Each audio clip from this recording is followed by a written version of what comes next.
Hello everyone, welcome to research and PhD kind of classes. कैसे हैं आप सब लोग? I hope you are doing well. So today I am going to discuss about content validity. Content validity क्या होता है, इसके बारे में अपन समझते हैं। जैसे कि हम समझ पा रहे हैं, content is related to the subject matter.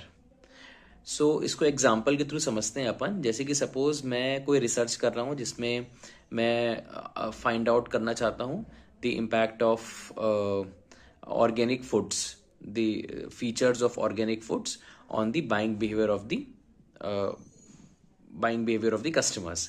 जो ऑर्गेनिक प्रोडक्ट्स के जो फीचर्स हैं, जो बेनिफिट्स हैं, राइट, जो कैरेक्टरिस्टिक्स है, इसका इसका जो इम्पैक्ट है, राइट, इसको देख करके, इसको समझ करके कितने लोग उसको परचेज कर रहे हैं, कितने लोग उसको बाय कर रहे हैं to a specific region, for example Delhi NCR, right. तो यहाँ पे जब आप क्वेश्चनर अपना बनाओगे, क्योंकि जो भी validity it is very much related to the questionnaire की वैलिडिटी वो होती है।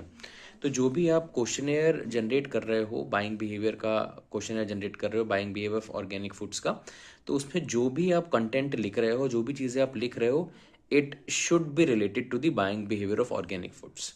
सपोज आपने कुछ ऐसी क्वेश्चनर लिखा, उस ऐसा कुछ क्वेश्चन लिखा है, ऐसा कुछ आपने आइटम लिखा which is not related with the buying behaviour of organic foods, तो वहाँ पे आपकी जो कंटेंट वैलिडिटी है वो हैम्पर हो जाएगी। सो कंटेंट वैलिडिटी ये बोलती है कि जो भी चीज़ आप मेजर कर रहे हो, जो भी टॉपिक आप जिससे रिलेटेड आप डाटा कलेक्ट करना चाहते हो, आपको स्पेसिफिक रहना है सिर्फ उन्हीं आइटम तक, है ना। आपको सिर्फ वही आइटम्स इंक्लूड करने हैं जो उस पर्टिकुलर वेरिएबल से रिलेटेड डाटा कलेक्ट कर रहे हैं। कुछ ऐसा आपको नहीं इंक्लूड करना which is not related with the buying behaviour of organic foods, right.